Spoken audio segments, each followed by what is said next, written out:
Hola a todos, me da muchísimo gusto saludarles hoy, este 20 de octubre a la 1 de la tarde, en una ponencia más de la Fiesta de las Ciencias y las Humanidades con el tema específico del deporte.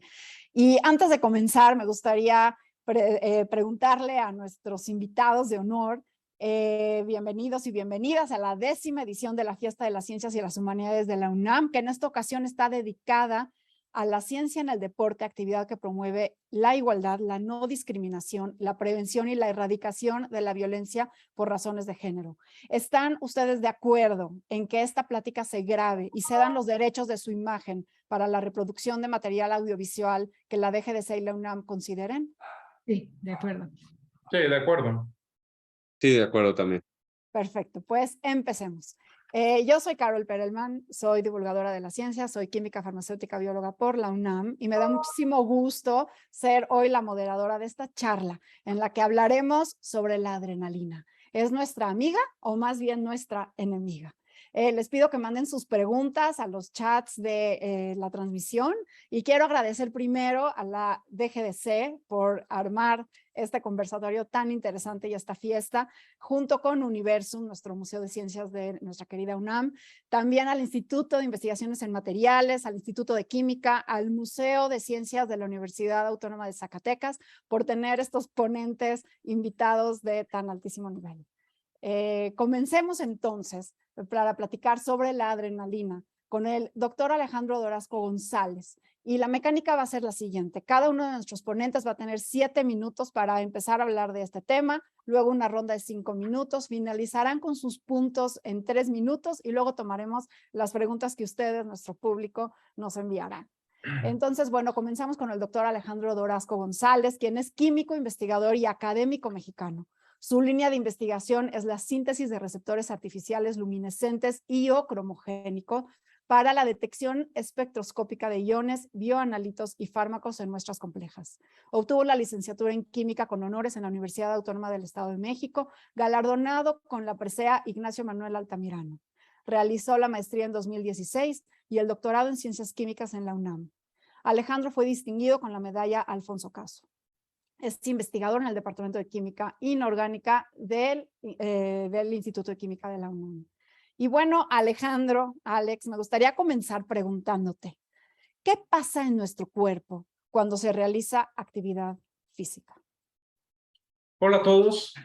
Bueno, de inicio quiero comentar que estoy muy agradecido con la DGED de la UNAM, de la Universidad Nacional, a ti personalmente por la invitación, a todos los organizadores de la Feria de las Ciencias y con los panelistas, con Ana y Miguel. Es para mí muy grato estar aquí con ustedes platicando. Bueno, puedo comenzar diciendo que los seres humanos siempre han tenido curiosidad por saber qué pasa en el mundo, qué pasa en los sistemas geológicos, por qué el mar se ve azul, por qué el cielo se ve azul, qué es lo que pasa cuando a nivel biológico, cuando nace un bebé, cuando tenemos alguna enfermedad, qué es todas estas cosas que vemos físicamente. Los seres humanos siempre han tenido curiosidad de saber qué es lo que pasa a nivel molecular. Pero hay un mundo, que es el mundo de nuestro organismo y nuestro cuerpo, que también ha sido explorado en los últimos años, podemos decir que en los últimos 100 años, y ha podido explicar algunos fenómenos y algunas actitudes de los seres humanos. Todo lo que vemos y sentimos está hecho de moléculas y de átomos. Los seres humanos han tenido actividad física desde se cuentan miles y cientos de años, ya sea actividad por placer en alguna competencia, pero también actividad por supervivencia o por supervivencia de conseguir alimento o supervivencia de huida de algún peligro. Hace aproximadamente 100 años, investigaciones en universidades de Japón y en Londres y posteriormente en Estados Unidos descubrieron que algunas pequeñas moléculas que producimos los seres humanos, las llamaron hormonas, están directamente relacionadas con el comportamiento y actividades y sensaciones que tenemos durante nuestra vida. Unas muy importantes son las que acabas de mencionar, que es la adrenalina o epinefrina, que es un sinónimo. Esta fue descubierta a principios de 1900 por un investigador japonés. 50 años después, investigaciones en Londres y en California dieron como resultado que esta molécula, que es una adrenalina, es una pequeña molécula basada en una amina y un catecol, tiene una influencia directa sobre el comportamiento de huida y de supervivencia en las personas. Y es la misma molécula que se segrega justo antes cuando vamos a tener una actividad deportiva. Antes de que nos marquen el disparo de salida o nos cuenten la lista de salida para cualquier deporte, nosotros tenemos una sensación como si tuviéramos muchas ganas de hacer una actividad muscular. Tenemos una sensación que en todo el cuerpo que nos genera cierta actividad y fuerza que no tenemos comúnmente. Y esto es porque las glándulas suprarrenales, que tenemos dos, generan estas hormonas que al final generan actividad muscular, mayor oxigenación y son importantes para los seres humanos en el sistema de supervivencia. Ahora, enfocados en el deporte, es importante mencionar que estas pequeñas moléculas son responsables de la fuerza a veces sobrenatural que llegamos a tener en condiciones de peligro o en condiciones deportivas. Justo cuando se marca un gol o cuando hay un ejercicio de contacto en boxeo o karate o cuando se rompe una marca, justo antes de terminar la competencia, se generan grandes cantidades y estas sensaciones de bienestar son adictivas a veces al ser humano. Entonces podemos comentar finalmente que muchas de las sensaciones que tenemos están directamente relacionadas con pequeñas moléculas que llamamos hormonas y una de esas hormonas es la adrenalina y es la que nos provoca esta sensación y esta fuerza que a veces llegamos a tener en forma no natural cuando estamos en peligro o justo antes de una competencia deportiva. Muy bien, pues ya con este preámbulo podemos entonces hablar, gracias Alex, con la doctora Ana María Martínez Vázquez. La doctora Ana María estudió química en la UNAM, hizo maestría y doctorado en la UAM y desde 1999 trabaja en el Instituto de Investigaciones en Materiales, del cual fue directora en el periodo 2012 a 2016.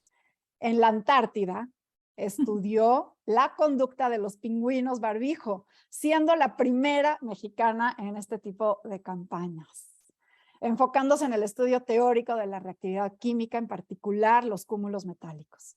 Después de estudiar la conducta animal, actualmente estudia la conducta humana, para lo cual se comienza investigando a los materiales que se utilizan como antipsicóticos.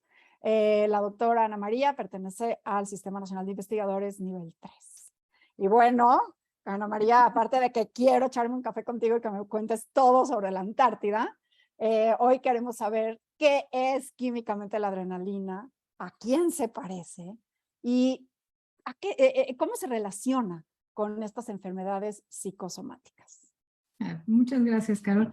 Y muchas gracias por la invitación a participar en esta fiesta de Ciencias y Humanidades. Realmente es un esfuerzo muy grande por llegar al público en general y a quien quiera escucharnos con el conocimiento que nosotros vamos adquiriendo y un poco sacarlo de nuestros cubículos y de nuestras computadoras, ¿no? Yo creo que eso es muy importante, por lo cual estoy muy agradecida de que lo organicen y muy agradecida con mis dos colegas que también están aquí con lo mismo, ¿no? Con las mismas ideas. Entonces, pues la ciencia es lo que decía un poco Alex, ¿no? Es hacerte preguntas, contestarte, tratar de buscar respuestas. Y una de las preguntas es exactamente eso, ¿qué nos está pasando en el cuerpo cuando pasan ciertas cosas? Que nos asustan, que nos hacen sentir sudar, que nos hacen... Nosotros ahora mismo lo decíamos antes de empezar, que teníamos una descarga de adrenalina por la emoción de estar con ustedes y de presentarles a ustedes lo que sabemos de la mejor manera posible. Entonces, muchas veces se nos da esto de la adrenalina y lo podemos identificar. Incluso hay una frase que dice, ay, no es que qué adrenalina, ¿no? Porque estamos asustados. Entonces, químicamente es una sustancia, no se importa si es una hormona o cómo se llame, pero es una sustancia pequeña, es una molécula chiquita que se hace de dos, nosotros la sintetizamos a partir de 2 aminoácidos, que son la fenilalanina y la tirosina. Los aminoácidos vienen en la carne y se forman las proteínas y nosotros nos los digerimos. Entonces, con 2 aminoácidos se hace esta sustancia que se llama adrenalina y que es tan importante porque siendo una molécula muy pequeña, hace muchas cosas en el cuerpo. Entonces, lo que decíamos, ¿por qué la adrenalina te prepara como para correr o como para huir o como para sentir más, ¿no? Es una sensación así.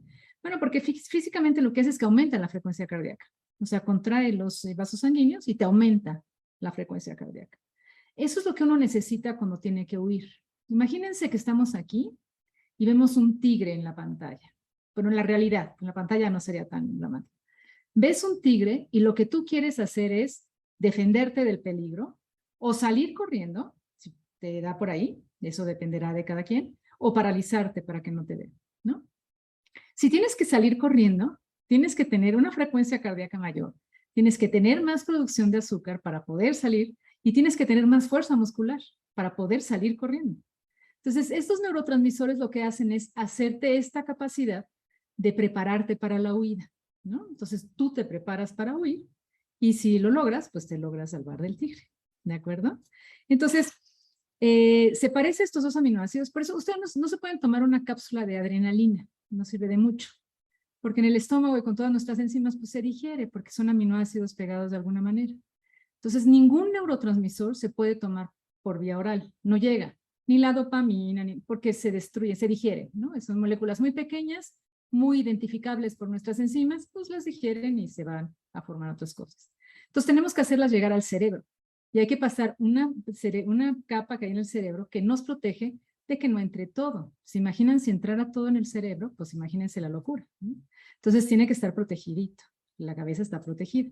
El problema es que de tanta protección, pues cuando queremos hacer llegar un medicamento, pues no llega, ¿no? No podemos hacerlo llegar. Hay que hacer otras estrategias. Entonces, ¿qué son las enfermedades psicosomáticas? Por ejemplo, cuando alguien presenta una sensación de enfermedad, pero que es una sensación presentada por la mente, se dice así, ¿no? Yo me la estoy produciendo, yo me estoy enfermando. Por ejemplo, durante la pandemia, mucha gente con esta psicosis que nos dio de que nos íbamos a enfermar de cualquier manera y que nos íbamos a morir todos al mismo tiempo, mucha gente desarrolló mucha ansiedad. Y era ansiedad de sentirse que se morían, ¿no? Entonces tenían dolor de garganta, no podían respirar. No había nada orgánico, era todo pensado. Tenían ganas de salir corriendo, sentían como si tuvieran la adrenalina funcionando y tenían el cuerpo con frecuencia cardíaca alta. Y el problema es que no había ningún peligro aparente. Había un peligro, como la pandemia, pero no había nada de qué salir corriendo, ¿no?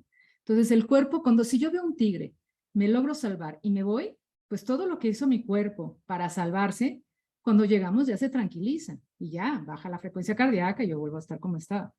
Si no logro hacer eso, entonces me puede dar un ataque cardíaco, ¿no? Porque el corazón está dándole y dándole y ya no hay peligro y ya no me puedo salvar. Entonces mucha gente en la pandemia tuvo este efecto del pánico, ¿no? El pánico por algo y el tratar de salir corriendo y una ansiedad desbordada, entonces un corazón palpitando a todo meter, gente que podía tener infarto y eso hay que bajarlo, ¿no? Entonces en ese sentido están relacionadas estas neurotransmisores con enfermedades psicosomáticas, porque imaginamos un peligro que no existe y por lo tanto no nos lo podemos quitar. No hay tigre del que huir, ¿no? No hay nada que resolver, no hay a quien matar, ¿no? No puedes darle con un palo a alguien porque no hay nada, es todo en la imaginación, es un miedo que se te mete en el cuerpo y entonces te produce todos esos efectos. La adrenalina es maravillosa, porque ustedes lo han sentido, no me digan que no. Incluso tú sientes cuando vas a conocer a un chico, una chica que te gusta, ¿no? Pues, esas mariposas en el estómago, pues son parte de todos estos neurotransmisores que hacen que te sientas como vivo y nervioso y te sudan las manos y el corazón te da todo meter. Bueno, pues eso es precisamente por estas sustancias que nos hacen de alguna manera sentirnos vivos, ¿no? Entonces, este primer preámbulo no tiene nada que ver con el deporte, pero es que en la tercera parte de la intervención vamos a tratar de relacionarlo con el deporte, ¿de acuerdo? Entonces, bueno, yo lo dejaría ahí. La mente es maravillosa, igual que la química, Y lo interesante es cuando puedes juntar a la mente con la química, que es lo que nosotros hacemos. Gracias. Interesantísimo y clarísimo. Ana, muchas gracias. Y ahora, bueno, pues vamos con Miguel García Guerrero. Miguel es divulgador científico que desde 1995 ha realizado talleres y conferencias con más de 50,000 personas. Es responsable de actividades de divulgación del Museo de Ciencias de la Universidad Autónoma de Zacatecas, coordinador del Grupo Quark, vocal de divulgación de la Sociedad Mexicana de Física y coordinador del Nodo Norte de la Red POP. Coordinó el Club Infantil de la Ciencia de la Universidad Autónoma de Zacatecas de 2002 a 2019. Pertenece al nivel 1 del Sistema Nacional de Investigadores, es autor de 5 libros y coordinador de otros 10. Como divulgador, Miguel se especializa en física cuántica y la relación ciencia-deporte. Así que muy atinado, tenemos aquí a Miguel para que nos diga cuál es la importancia evolutiva de la adrenalina. Muchísimas gracias, Carol. Antes que nada, un lujo compartir el panel contigo, con Ana y con Alex. Es una gran alegría para mí unirme a esta charla y por primera vez también tener la oportunidad de involucrarme en la Fiesta de las Ciencias y las Humanidades, que es un evento que siempre me ha encantado, pero nunca había podido ser parte. Pues bueno, la adrenalina, lo primero que quiero decir es que no es exclusiva de los seres humanos. Otros animales también producen adrenalina y como bien señalaba Ana, es algo que nos ayuda a enfrentarnos a ciertos peligros, que remontémonos cientos de miles de años y tiene que ver situaciones en esencia de cuando se te deja venir un depredador, alguien que te quiere comer, o puede ser también una situación no tanto de peligro, sino de excitación con la oportunidad de que ves una presa a alguien que tú te puedes comer y tienes que corretearlo para tener el alimento. Y entonces, remontémonos un poquito a las ideas de Darwin, ¿no? Que él nos decía que las especies varían y las especies que tienen estas variaciones, que le llamamos muchas mutaciones, pueden ser favorables o desfavorables dependiendo de su hábitat, de su medio. Las que tengan alguna ventaja, pues va a ser más fácil que prevalezcan y que se reproduzcan. Y las que no tengan estas ventajas, pues van a ir desapareciendo. Imaginémonos una época en que los animales no tenían adrenalina y todos con su fuerza habitual tenían que librárselas en las diferentes situaciones de sus vidas. Y de repente por ahí surge un animal con una mutación que permite contar con esta molécula maravillosa de la que ya nos platicaron Alex y Ana. Entonces sucede que un día, como se daba ahorita el ejemplo, se deja venir un tigre que se quiere comer a este animal e inmediatamente se empieza a liberar la molécula en el organismo y ocurre lo que ya nos dijo Ana del corazón. Empieza a latir con más fuerza, empezamos a enviar más sangre al organismo, pero también se dilatan más los bronquios de los pulmones, entonces estamos más oxigenados. Incluso se inhiben otras funciones corporales. Normalmente cuando estamos en presencia de adrenalina, los esfínteres se contraen, entonces no estamos pensando tanto como en ir al baño o en este tipo de otras situaciones. El cuerpo se concentra en moverte, ya sea para huir y salvarte del depredador, o si tenías días sin comer y por fin te encuentras otro animal del que te puedas alimentar, pues surge ahí esa descarga extra de potencia al moverte para poderlo alcanzar, para poder pelear, para poder vencerlo y tener ese alimento que tanta falta te hace. Entonces, en ese primer momento, cuando otros animales no tenían adrenalina, los primeros que tuvieron esta característica o que pudieron segregar esta sustancia, tuvieron una ventaja en la competencia que hay por subsistir bueno, subsistir ya sea salvándote de alguien o alimentándote. Entonces, esto fue una clave que ayudó a que prevalecieran y que se reprodujeran y empezaran por ahí a proliferar. Entonces, es como una herencia fundamental que nos viene para adaptarnos al medio, para enfrentar estas condiciones que pueden ser extremas en un ataque o en la búsqueda de alimentos. ¿Cómo se traduce esto a una nueva realidad?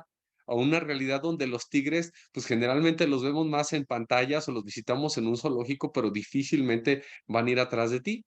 Pues tenemos nuevos peligros, nuevas situaciones que nos pueden amenazar. Digo, no se los deseo a nadie, pero puede ocurrir la situación en que veas a alguien que te quiere asaltar o alguien que te quiere agredir y tienes que huir de ese lugar. Entonces, la adrenalina te va a ayudar a esto. O hay muchas situaciones, yo tengo muy grabado cuando de niño empecé a ver la serie que era sobre Hulk, tendría yo unos 6, 7 años, que empieza a salir esta serie, y el inicio hablaban de personas con episodios de fuerza extraordinaria. Y se hablaba de, no sé, mamás en que de repente hubo un accidente y su hijo quedaba debajo de un automóvil y la mamá movía el automóvil para que pudiera salir su hijo. Cosas que con la fuerza normal que tiene una persona no se podría hacer. Pero justo en ese programa de aquellos, hace varias décadas, yo veía, se hablaba de esto, ¿no? De estos episodios de fuerza extraordinaria que viene de la mano de la adrenalina. Que es una situación que te permite mover cosas muy pesadas que normalmente tú no podrías cargar, te permite desplazarte con una velocidad de la que tú normalmente no serías capaz de moverte. De hecho, yo me acuerdo mucho, no fui la persona como más popular o más dominante en mis años escolares. Algunas veces sufrí situaciones de bullying y yo siempre tenía muy metido en la cabeza que era mucho más rápido cuando me correteaban que cuando yo quería corretear a alguien más. Y era una etapa de, estoy hablando 10, 11, 12 años, en que yo no tenía ningún conocimiento de la bioquímica del organismo, ¿no? Pero yo sentía que cuando tenía el miedo de acá el tipo que me venía correteando, pues yo podía correr mucho más rápido, pues ya con los años entendí que era la descarga de adrenalina la que ayudaba a que mis piernas, mi corazón, mis pulmones funcionaran con mucha mayor intensidad. Ahora, ya aterrizándolo un poquito para el deporte, porque la evolución es un proceso larguísimo, lleva miles de años, y en aquellos entonces, cuando los animales surgieron con la producción de adrenalina, pues no había nada semejante a una práctica deportiva. Eh, y nos deja latente la pregunta que está desde el inicio de nuestro conversatorio. ¿Es una amiga o es una enemiga cuando estamos hablando de los humanos y cuando estamos hablando ya del deporte? Entonces, estamos siempre en el deporte con situaciones de emoción, sí, pero está también las situaciones de estrés. Y el hecho de que tengamos movimientos muy poderosos no garantiza que siempre vayamos a hacer movimientos muy efectivos. El deporte combina temas que tienen que ver con potencia, pero también que ver con habilidad. Entonces, ahí voy dejando esta hebrita un poquito suelta para retomarla en el siguiente segmento de intervención. Perfecto. Y me quedo pensando si estamos hablando de deporte como actividad física o deporte como más competitivo y de resistencia, o a qué también nos referimos con deporte, ¿no? Y bueno, ya que hablamos un poco de qué es esta hormona natural, la adrenalina, tanto en animales, en la evolución, en nosotros mismos, en nuestra situación pandémica, la parte química, pues tenemos que hablar, Alex, yo creo, de por qué existe entonces la adrenalina sintética, cómo se crea, para qué la necesitáramos, ¿no, Alex? Sí, podemos comentar de inicio que las concentraciones que genera el organismo en situaciones de peligro y en situaciones deportivas de estas pequeñas moléculas son muy bajas. Pero esas pequeñas concentraciones nos dan sensación de felicidad, sensación de alivio, sensación de haber logrado algo. Me gustó mucho la frase que comentó la doctora Ana, que estas moléculas nos hacen sentir vivos porque nos provocan las emociones, nos provocan esas sensaciones. De hecho, en el lenguaje común se usa como sinónimo adrenalina como una emoción fuerte. Y también adrenalina como una situación de peligro. Entonces, estas dos situaciones, tanto la de peligro como emociones fuertes, que son placenteras, pueden ser ocasionadas por la liberación de esta pequeña molécula. Ahora, es algo importante mencionar que la liberación de esta molécula se da por el sistema nervioso central y autónomo. La liberación es temporal, es solamente en pequeños lapsos de tiempo que nos hacen sentir placer, agrado, sentirnos bien o haber conseguido una meta. Y también es autónoma, es decir, no es tomándose una pastilla, como lo mencionó también la doctora, ni tampoco se produce la adrenalina por sensaciones que tenemos previstas anteriormente. Simplemente son autónomas. Cuando el cerebro detecta alguna situación de peligro o de supervivencia, se activa la liberación de esta molécula. Esta molécula tiene una característica importante, aparte de ser una hormona, es un neurotransmisor. Tiene esas dos cualidades. Hay muy pocas moléculas en el sistema humano, en el sistema nervioso, que funcionan con estas dos características. Entonces, es un neurotransmisor. ¿Eso qué quiere decir? Que comunica situaciones de peligro. El cerebro las detecta y su comunicador al resto del cuerpo es la adrenalina. Son estos neurotransmisores. Y les comenta al resto del cuerpo que se libere más oxígeno o que se libere más sangre, es decir, el corazón empieza a palpitar más fuerte, la respiración ahora ya es agitada, con mayor eficiencia, y eso produce más energía en los músculos. Estas sensaciones pues, las ha buscado el ser humano también en el laboratorio. Inicialmente se sintetizaron, es fácil de sintetizar la dopamina, no es una molécula tan complicada de sintetizar. De hecho, yo creo que se puede hacer por personas incluso que no tienen una formación química. Y es básicamente por estas sensaciones que produce, como muchas otras moléculas lícitas e ilegales, y algunas permitidas y otras no, las sensaciones que produce. Entonces, inicialmente fue como una curiosidad científica para medicamento, después se descubrió en 1950, 1960 los efectos que tiene sobre los seres humanos, y de esa fecha hasta entonces se producen para generar sensaciones, pero también es un medicamento para tratar algunos padecimientos como problemas respiratorios, problemas cardíacos. Entonces tiene esa dualidad, ¿no? Te genera ese placer y por eso se produce y se vende, pero también para tratar algunos padecimientos. Sí, claro, porque conocemos personas, por ejemplo, que tienen el riesgo de tener una reacción anafiláctica, pues cargan con lo que le dicen el EpiPen, ¿no? Lo cargan con su inyección de adrenalina, precisamente para abrir los bronquios en caso de una reacción anafiláctica, o por ejemplo una persona que entra en una crisis cardíaca. Y bueno, pues esta adrenalina es sintética, ¿no? Y bueno, pues pasemos, Ana, entonces, a platicar qué sucede si no la producimos. Bueno, eso como cualquier sustancia de estas que te producen las emociones, si no la producimos, pues esas emociones no se van a estar produciendo en nosotros. Y aquí quisiera hablar de 7 emociones que se han detectado desde el neuropsicoanálisis, que son las que nos mueven en la vida. No sé si se acuerdan de una película que se llamaba Inside Out en inglés, no me acuerdo cómo la tradujeron, que eran los muñequitos de las emociones, la tristeza, ¿no? Era muy, muy significativa. No son 4 emociones las que hemos detectado, son 7. Y la primera de ellas es la búsqueda y quizás la más importante. Si una persona no tiene esta emoción de buscar, esta curiosidad de buscar, probablemente va a morir. Búsqueda nosotros como científicos, que eso sí, pero pensemos en lo más primitivo, que es la búsqueda del alimento, de la protección, del cuidado. Entonces, nosotros nacemos con el instinto, con esta emoción de buscar. Estamos buscando. Buscamos el pecho materno, buscamos comer, buscamos protección de alguna manera. Cuando somos bebitos, nos metemos en las mantas. Hay búsqueda. Esa es la principal emoción. La segunda es precisamente el cuidado materno. El cuidado de uno al otro, ¿no? De una especie, pues el que cuida padre, madre o el cuidador, que cuida a el bebé y a la cría, ¿no? Ese es otro de las emociones y hay un instinto de cuidado.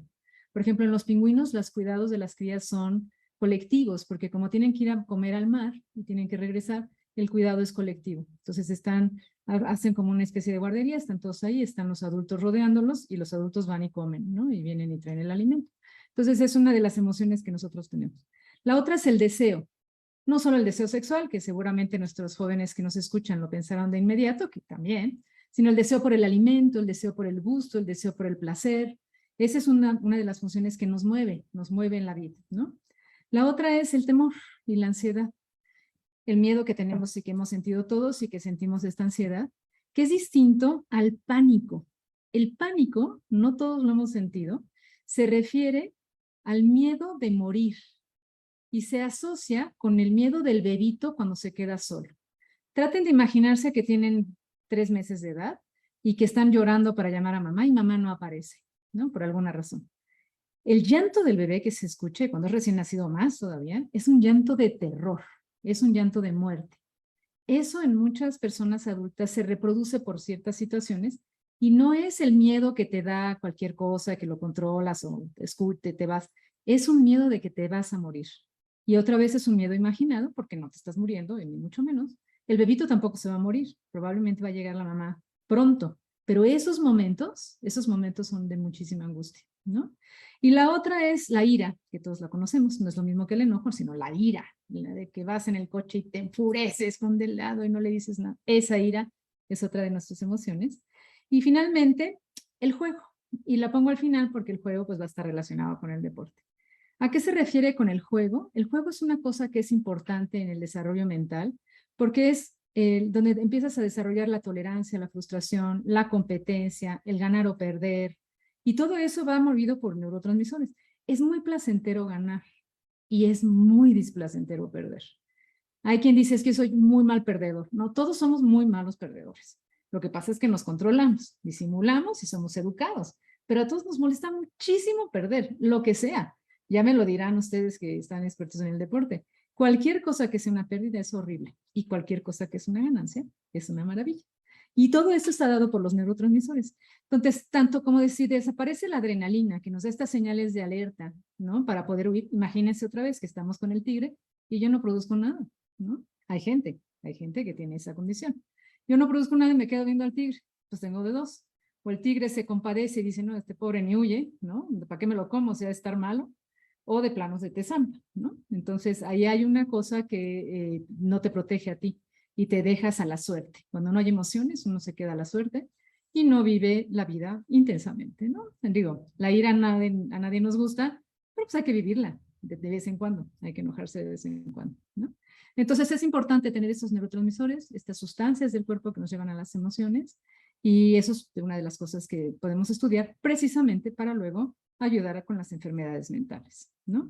Y ya nada más me queda relacionarlo con el deporte, que lo dejamos para el final. Gracias. Va.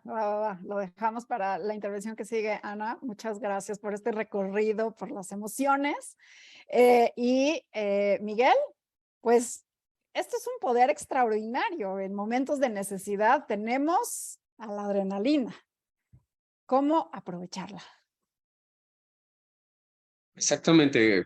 Creo que una cosa que nos enseña muchas veces la física es que si yo quiero lograr un objetivo en términos de movimiento, en términos de desempeño, necesito una fuerza, pero cuando hablo de fuerza no únicamente tiene que ver la magnitud que yo estoy ejerciendo, sino aplicarla en la dirección y en el sentido correctos. Cómo las estamos aprovechando para lograr nuestros objetivos. Obviamente, lo mismo aplica en las situaciones de vida o muerte, pero cuando estamos llegando al juego deportivo, un poco conectando con lo que nos decía Ana, que justo me quedé pensando yo, cómo todas estas emociones que nos estaba describiendo, creo que de una u otra manera todas entran también en el deporte y todas las experimentamos de una u otra manera, y también hacen que jueguen por ahí otro tipo de neurotransmisores que también nos hacen sentir euforia y demás, pero dejaremos eso para otra ocasión. Pero nos empezamos a preguntar cómo puedo hacer las cosas mejor. Parte del trabajo de un entrenador está orientado un poco a esa eficiencia. Si yo quiero correr, ¿de qué manera apoyo mis piernas? ¿Qué tanto las tengo que levantar? ¿Las muevo hacia adelante, hacia atrás? ¿Cuál es la manera en que aprovecho más mi esfuerzo para avanzar rápido? Si yo quiero pegarle una pelota con el pie para meterla a través de una portería, pues ¿cuál es la técnica correcta? ¿Cómo puedo desplazarme? Y esa es una pregunta que aplica a todas las disciplinas deportivas. Y entonces ya no se vuelve únicamente el tema de cómo desarrollar la fuerza y cómo tener esa energía extra o ese poder extra gracias a la adrenalina, sino cómo aprovecharlo al máximo.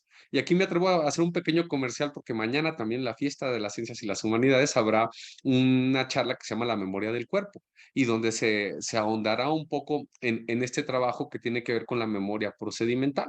Pero simplemente yo aquí quiero señalar eso, que a la hora que yo quiero convertirme en el siguiente Usain Bolt o Michael Phelps o Hugo Sánchez, el siguiente gran deportista que la rompa en esa disciplina que me apasiona, tengo que sí aprovechar esa adrenalina, ese empuje extra que voy a tener a la hora de la competencia, pero tengo que estar listo con un cuerpo que sepa cómo desempeñarse en las actividades. Entonces, ¿esto qué significa? Pues estudiar un poco cómo se trabaja en el deporte que yo quiero practicar, repetir una y otra vez. Hay quien habla de que se necesitan 10,000 horas de repetición consciente y concentrada para dominar una disciplina. Y también esto lo extienden, de hecho, originalmente este estudio no tenía que ver con deportes, tenía que ver con violinistas de talla mundial. Y se dieron cuenta del número de horas que tenían que dedicar para dominar el arte y oficio del violín. Y se dan cuenta que esto se puede extender a otras disciplinas y que cuadra más o menos, es como un promedio. Hay quien necesitará más, hay quien necesita menos, pero que los atletas de élite necesitan trabajar de forma consciente para, digamos, tener este piloto automático a la hora de la verdad. El problema es que cuando uno llega a una competencia de la disciplina que ustedes me digan, que tengo la emoción, a veces ni siquiera quiero ganarle al que esté al lado mío, quiero mejorar mis tiempos. Yo siempre insisto mucho en eso, que lo bonito del deporte es que a veces no compites contra otro más que contra ti mismo, pero a veces tienes 2, 3, 6 meses que no bajas y no bajas tus marcas y dices, no, ahora sí en la siguiente la competencia lo tengo que hacer. Tienes mucha emoción, mucho nerviosismo, pero tienes que hacerlo bien.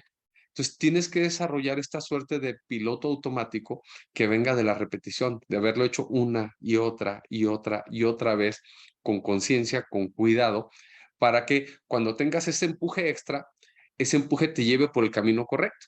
Porque si tienes por ahí pequeños defectos en tu técnica, en tu manera de moverte, la adrenalina no los va a corregir, por el contrario, los va a maximizar. Entonces, aquí es donde hay que tener mucho cuidado en el entrenamiento correcto, en el conocimiento y dominio de las técnicas, para que a la hora que tenga esa intensidad extra, te lleve por donde quieres ir, por el camino de la eficiencia, y no por un movimiento que vaya en tu contra. Y pues eso, Miguel, me da pie perfecto para preguntarle a Alex, ¿cuál es el peligro de un exceso de adrenalina? Sí, inicialmente la adrenalina fue investigada para, como bien mencionaste, problemas cardíacos, para espasmos. También se utiliza como cuando existen paros cardíacos para activar el cuerpo. Entonces, en general, la adrenalina mantiene un sistema de alerta a través de un mayor bombeo de la sangre a los músculos. Y esto, pues, aumenta la capacidad de la oxigenación en los músculos. Este sistema de evolución a nivel molecular y a nivel del sistema ha permitido que sea solamente temporal y autónomo. Si estuviera encendida la liberación de adrenalina todo el tiempo, estuviéramos muy agitados todo el tiempo y seguramente terminaría en un paro cardíaco. Yo creo que como parte de evolución de los sistemas y de supervivencia y del sistema de huida y de alerta provocado por esta molécula de adrenalina, el cuerpo ha podido distinguir la adrenalina que se produce por una sensación de peligro o por un placer, que la adrenalina que se toma externamente en una pastilla, porque no es el mismo efecto. La sensación de oxigenación que nosotros tenemos y de respiración agitada es por estas sensaciones y por la liberación de esta molécula, pero es en pequeños lapsos de tiempo. Si existiera una liberación permanente, yo diría de decenas de minutos, seguramente terminaría en la muerte de la persona o del ser vivo que libera esta adrenalina. Entonces, algunas contraindicaciones de esta molécula o excesos, pues pueden terminar en problemas como arritmias, paros cardíacos, problemas de respiración y problemas también fisiológicos. Relacionando este tema con tópico principal acerca del deporte. Estaba leyendo la semana pasada los documentos de la WADA, que es la Agencia Internacional de Antidoping, que es, hemos escuchado muchísimo cada vez que hay ciclos de olimpiadas o de competencias internacionales, que a los deportistas se les realizan estudios clínicos y médicos para saber qué sustancias químicas tienen, y algunas son prohibidas y algunas son legales. Bueno, la adrenalina está clasificada en la WADA como un estimulante, es decir, sí está permitida, principalmente por sus beneficios para tratar trastornos, como ya mencionamos, de espasmos, de respiración, cuando se necesita que una herida sane pronto, también se utiliza. Entonces, tiene buenos beneficios. Si esto lo conectas con que la adrenalina solamente funciona en los seres vivos cuando es producida en estas sensaciones de peligro o en estas sensaciones placenteras en el deporte o antes de alguna marca, tomada no tiene tantos beneficios, solamente es un estimulante del sistema de alerta de los seres vivos y puede generar, sí, por pequeños lapsos, una mayor fuerza que la que tenemos comúnmente, pero eso no es aplicable como una ventaja. Yo creo que por eso la WADA solamente lo clasifica como un estimulante, porque se necesita un entrenamiento constante de los deportistas. Entonces sí te da mayor fuerza, pero eso no garantiza que el movimiento sea adecuado o que la velocidad sea adecuada para que tú ganes una competencia. Bien, y pues ahora ya hilando lo que dices, Alex, muchas gracias por hablar sobre si está o no regulada la adrenalina en estas competencias, además de que estamos a semanas de ver a nuestros deportistas en Qatar, en el Mundial de Fútbol, y pues después del extraordinario paseo que nos hizo Ana por las emociones que nos hacen sentirnos vivos, ¿cómo lo ligamos al juego? ¿Cómo lo ligamos al deporte? ¿Qué tiene que ver aquí la adrenalina? Bueno, pues sí, finalmente llegamos al deporte, ¿no? Yo lo quiero relacionar con las enfermedades psicosomáticas porque realmente son algo que nos afecta casi a todos. De hecho, hay quien dice que no hay enfermedad que no sea psicosomática. Aunque hay virus y bacterias, el hecho de que nosotros nos enfermemos tiene un componente psicosomático. O sea, imagínense, si hay un peligro y podemos correr del peligro y lo identificamos y lo anulamos, muy bien. Pero si es un peligro imaginado, es muy difícil. Y entonces esos peligros imaginados la gente sufre mucho, porque está sufriendo ante un peligro que no existe. Y la gente no le puede ayudar a quitarlo porque es un peligro imaginado. Entonces, ¿cómo se hace para desviar esas imaginaciones? Pues una es yendo al psicoanálisis, que eso es muy importante, pero la otra es tratar de evitar esa carga emocional que está puesta en ese momento, en esa emoción. En la pandemia, en un momento dado en que te vas a enfermar. También se dice, por ejemplo, que si te das un susto, te da diabetes. No está lejos de ser realidad, porque también produces más azúcar, el páncreas está funcionando.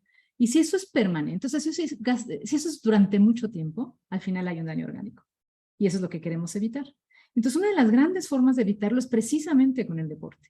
El deporte o el ejercicio, competitivo o no, ejercicio todos los días media hora, no es un cuento de los médicos o de los gimnasios por venderte una idea de salud. Es que realmente es una situación en la que el cuerpo pone muchas cosas en hacer el ejercicio y las quita de otros lugares. Si el deporte es competitivo, yo digo que es mejor. Igual cuando vas al gimnasio es distinto que cuando lo haces en tu casa, ¿no? Es una de las grandes pérdidas de la pandemia, es que no podías ir al gimnasio. Porque compites media hora, una hora con tus cuates del gimnasio, no ganas nada ni pierdes nada, pero si pierdes igual te enojas y si ganas igual te pones contento, aunque no haya una ganancia, no hay un trofeo para el que ganó, pero hay una ganancia emocional y sales todo contento y así, ¿no? Sudar, el hacer todo este tipo de actividad física es muy placentero. Cuesta empezar, pero una vez que empiezas ya incluso se vuelve adictivo. El ejercicio es adictivo. Yo tengo un amigo que acaba de correr uno de estos Ironman, que son 20 y tantos kilómetros en bici, no sé cuántos corriendo, o sea, 3 días, 8 horas diarias haciendo ejercicio. Y me dijo, no, yo lo voy a hacer una vez y ya. Y regresa y me dice, no, sí lo voy a volver a hacer. claro que lo voy a volver a hacer porque es un placer. Se generan todas estas sustancias, se mueven hacia otro lado, se baja la carga emocional puesta en algo que es displacentero y se mueve hacia algo que es placentero y además saludable. Entonces el deporte, pues hay que hacerlo, hay que entrarle, hay que hacerle ejercicio, es divertido y la verdad es que yo prefiero eso que pues estar sufriendo por cosas que imaginamos, ¿no? Entonces, pues otra vez muchas gracias. Las ciencias y las humanidades ligadas al deporte, desde luego no pudo haber mejor tema en estos días. Gracias, Carol. A ti, Ana. Y pues hacer deporte, pero antes, ¿cuál es el precio de la adrenalina? Los efectos no deseados dentro y fuera de la cancha, Miguel. Sí, hasta ahorita parece que para los deportistas es la octava maravilla la adrenalina, ¿no? Y si nos concentramos en los grandes músculos del cuerpo, así es, nos da una potencia extraordinaria. El detalle es que en los pequeños músculos, en los movimientos más detallados, perdemos precisión cuando tenemos adrenalina. Se reduce la capacidad motriz fina. De hecho, cuando yo estaba, uno de los libros que hemos trabajado tiene que ver justo con ciencia y deporte y había un capítulo donde me puse a aprender de la adrenalina y ahí me cayó el 20 de algo que yo había observado en un programa de televisión, a ver si no meto gol, que se llama Exatlón, que pegó mucho tiempo aquí en México. Y era un programa donde había una serie de pruebas que tenían que ver con fuerza, que tenían que ver con agilidad, con mucho empuje, que los atletas generaban mucha adrenalina en el proceso y la última tenía que ver con puntería, tenía que ver con mucha habilidad. Entonces, a ver, era como frustrante que tú veías un tipo que había dominado las primeras pruebas y llegaba con un montón de ventaja, pero a la hora que tenía que aventar una pelotita o clavar algo o mover estas cosas con mucho detalle, se atoraba, se atoraba, se atoraba, llegaban y le ganaban. Entonces, esto no era casualidad o no era simplemente el hecho de que quizá no fuera muy bueno en esa otra actividad, sino que para superar las pruebas anteriores, para ganarle a sus rivales, él tuvo fuertes descargas de adrenalina que después mermaron en su capacidad para moverse. Y esto no ocurre nada más en ese tipo de pruebas ahí televisadas y demás. Hay estudios con diferente tipo de ligas, por ejemplo en básquetbol, que es mi deporte favorito, en la NBA, cuando son partidos en que quedan menos de 2 minutos y la diferencia es de 5 puntos o menos, se reduce un 20-25% la efectividad de los tiros de campo de todos los jugadores. Hay algunos que están fuera de esa media, pero ¿qué pasa? Estás en una situación de estrés extraordinario dentro del partido y produces más adrenalina que merma tu capacidad motriz fina. Y entonces no tienes la misma puntería para meter un tiro libre, un tiro de 3 puntos, o en el fútbol americano para el pase de un quarterback, qué sé yo. Entonces aquí uno se preguntaría, ¿qué hacer ante esto? Pues la respuesta sería entrenar con adrenalina también. Algo que hacemos muchos deportistas es usar música cuando estamos entrenando. Y todos hemos escuchado esta canción que nos emociona, que decimos que nos pone la piel chinita. Muchas veces es música que hace que generes también descargas de adrenalina. Entonces, hacer un entrenamiento con estas fuertes dosis te prepara para enfrentar estas otras situaciones y que mantengas la puntería aun cuando hay esta descarga extra que te da mucho impulso, pero que te complica los movimientos. Y ya para cerrar, es algo que ya se había mencionado, pero es una hormona de estrés. Cuando la hacemos en presencia de ejercicio, hay otro tipo de hormonas y neurotransmisores como que nos relajan, nos tranquilizan y quitan ese tipo de efectos. Pero cuando estamos preocupados por el trabajo, porque nuestra hija fue al antro y la estamos esperando, o por otro tipo de cosas, y son horas de estar como con ese cuchillito de palo de la adrenalina, nos puede generar taquicardia, nos puede generar dolores de cabeza, nos puede generar mareos, náuseas.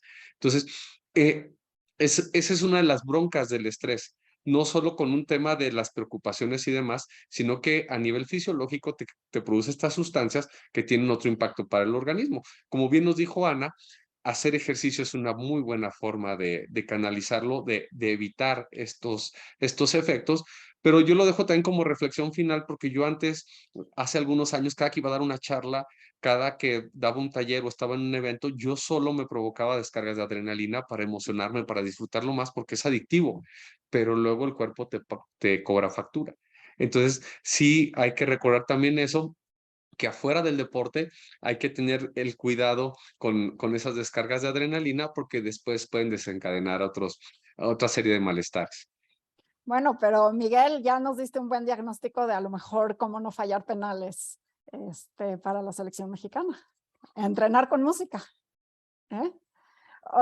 Pues tenemos una pregunta del público, nos están llegando por las redes de Universum, de Karina Martínez, y nos dice, excelente tema y presentaciones, ¿sería entonces recomendable someterse a la secreción de adrenalina, por ejemplo, saltar en paracaídas? ¿Qué opinan? ¿Recomendable como para qué? Para sentir la emoción de saltar por paracaídas está bien, si ese es tu tema está bien, ahí no me van a encontrar, pero desde luego debe haber una descarga brutal o el bungee y estas cosas, ¿no? Pues son emociones que si las haces bajo control no le veo peligro, ¿no? Realmente te llevan a la diversión. Divertirse es muy importante en la vida, ¿no? Entonces, yo no le vería un peligro, pero sí le vería, yo no lo haría, pero eso cada quien, ¿no? Alex, Miguel, ¿qué le contestarían aquí a Karina? Pues si no tiene problemas de corazón, puede lanzarse las veces que quiera. De hecho, muchos de estos actividades extremas hay condiciones y sugerencias para todas las personas. Por todo lo que ya se platicó, la descarga de adrenalina genera un mayor ritmo cardíaco. Entonces es importante para todas las personas seguir estas sugerencias que dan en todas estas actividades. Si es placentero, es adelante, ¿no? Si a las personas les gusta, por eso existen, ¿no? Porque a las personas les gusta. Y por eso incluso no solamente existe, pagan por hacerlo, ¿no? Por sentir esta sensación unos cuantos segundos. Porque no dura más allá de 1 minuto y medio, dependiendo de la altura, pero no dura más allá de 1 minuto y medio y pagas a veces miles de pesos por tener esa sensación. Simplemente hay que tener en cuenta las sugerencias, ¿no? Si no tiene problemas de corazón, adelante. Y bueno, nos escribe Jorge Ruiz y nos dice, hola, ¿cómo es la molécula de adrenalina y tiene parecido a otra? No sé si alguien se quiere echar los anillos de volada en un papel. No, bueno, es muy fácil buscarla en Wikipedia, te ponen la molécula muy rápido y te digo que se parece a 2 aminoácidos, a la fenilalanina y a la tirosina. Entonces es una molécula chiquita, no es ni siquiera tan complicada, porque dibujarla ahora en el tiempo que nos queda es muy difícil, ¿no? Pero búscala ahí y verás que no es... todos los neurotransmisores son moléculas muy bobas, muy chiquitas, muy simpaticonas, pero porque son como chiquititas, no son grandes. No son como las proteínas que ni las entiendes, ¿no? No, son cositas muy lindas. Entonces, pues mejor búscala porque la voy a dibujar mal ahorita. Y me la sé, no me la sé de memoria, no me la sé. En términos químicos, es una amina primaria y un anillo de catecol. Entonces, sí existe en los seres vivos moléculas muy similares y también tienen funciones. La dopamina es una de ellas, norepinefrina es una de ellas.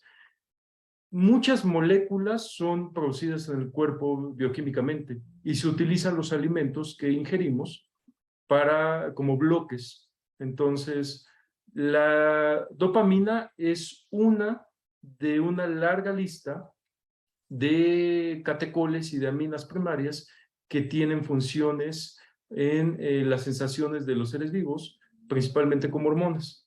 Esta tiene la cualidad de ser neurotransmisor, comunica, es una molécula, es como la parte de comunicación de los sistemas biológicos. Se comunican con impulsos eléctricos, pero también con moléculas. Y esta es una molécula que comunica sensaciones de peligro y sí existen muchas moléculas similares en el organismo, pero afortunadamente los seres humanos pueden discriminar a veces las moléculas con alta selectividad. Entonces solamente esta molécula que tiene esta forma, este tamaño, es adecuada para generar estas sensaciones. Y aunque existen similares, tienen otras funciones. Y bueno, nos manda, espero decirlo bien, Nana, bla, bla, bla.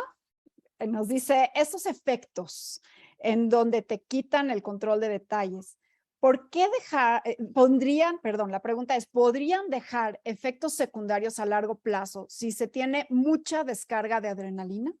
¿Podría haber un efecto secundario por mucha descarga de adrenalina? Y tenemos 2 preguntas más, entonces hagamos breves las respuestas. Nos están llegando. Hasta donde he podido yo averiguar, es un efecto inmediato, así como el efecto de la fuerza extraordinaria tampoco se puede quedar de largo plazo. El efecto es inmediato y se nota en algunos jugadores. De hecho, hay jugadores particulares que son tienen una gran capacidad de salto, tienen mucha fuerza para arrebatar cosas, pero a la hora que quieren tirar con puntería, su misma bendición que les permite sacar virtudes en algunas áreas se convierte en una complicación. Pero sí, el mensaje final en ese sentido sería que no, a reserva de que los expertos ahorita nos dijeran otra cosa, de que a dosis muy altas quedara algo permanente, pero en principio es algo momentáneo, tal como la misma fuerza extra también es momentánea. Jorge Pech nos dice, buenas tardes. ¿Qué ocurre en el organismo de una persona que por muchos años tiene miedo a muchas cosas? ¿Produce adrenalina constantemente o tiene algún otro efecto de otra sustancia? Habría que ver el caso particular, pero lo que sí se puede saber es que seguramente vive en un estado de ansiedad permanente. Y ese estado de ansiedad, a la larga, produce un daño orgánico en el cuerpo, porque estás con un corazón acelerado, con un páncreas funcionando, y eso tiene que tratar. Primera, que no es placentero estar así, es muy desagradable, y la segunda es que sí te puede causar daños orgánicos irreversibles. Entonces, lo más importante es acudir a que te ayuden, ya sea un psicoanalista o que puedas hacer deporte. Sí, es lo que puedes hacer. Buena moraleja. Las dos cosas también estarían muy bien. Claro, claro. La salud mental y la salud física son salud, no hay división, así que ambas. Azucena Castañeda Castro dice, mi pregunta es, ¿existen factores genéticos que influyan en la producción de adrenalina en las personas desde la concepción, el nacimiento y el desarrollo? Eso no, yo no lo sé. Sí.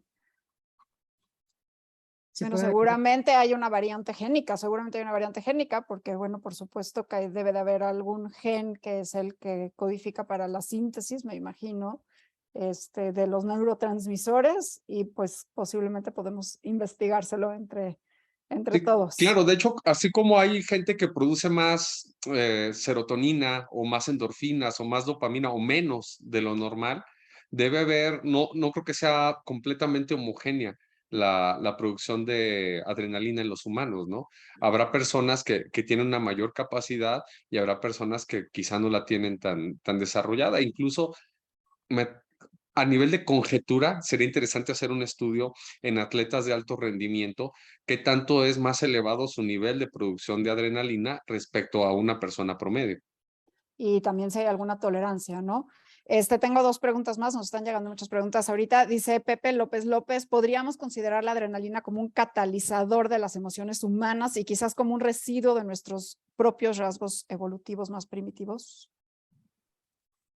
Bueno, en lo figurado, ¿no? En lo figurativo. No es realmente un catalizador, porque un catalizador cambia una sustancia química en otra muy rápido, pero en lo figurativo yo diría que sí podríamos decirlo. Es algo que acelera, que es lo que hace el catalizador, acelera las emociones. Yo diría que se puede nombrar. Aunque no es un catalizador, ¿eh? El catalizador químico va de un producto a otro y la adrenalina no. La adrenalina va y hace lo que hace. Sí, ¿No? bueno, quizás en modo figurativo un catalizador, ¿no? Que permite, ¿no? Un punto sería a lo mejor ahí que será para algunas, ¿no? Porque no todas las emociones humanas, las que tienen que ver más con agresividad, con este tipo de impulsos más intensos. Las emociones que son más sutiles, más tranquilas, pues más bien por el contrario las inhibiría. Exacto. Sí. Bueno, y no hablamos de muchas otras, no hablamos del cortisol, no hablamos de la oxitocina, de la epinefrina, de la endorfina, de la dopamina, de la serotonina, que todo esto hacen una orquesta de todas nuestras emociones. Y pues no nos da tiempo de tomar la última, pero ya medio se contestó Valeria. Lo que a mí me gustaría es obviamente agradecerles muchísimo a ustedes su participación, al doctor Alejandro, a la doctora Ana María, a Miguel, muchísimas gracias por su conocimiento, su tiempo, su entusiasmo, y al público tan entusiasta que nos mandaron tantas preguntas y que están obviamente interesados en este tema tan importante. Y recuerden que los 3 pilares de la salud son la dieta, somos lo que comemos, un buen sueño, dormir bien y actividad física. Así que muchas gracias a la Fiesta de las Ciencias y las Humanidades por invitarnos a platicar en esta hora tan agradable que tuvimos. Gracias a los tres por estar aquí presentes y pues hacer deporte. Y muchas gracias a la DGDC y a Universo. Muchas gracias. Hasta luego. Muchas gracias.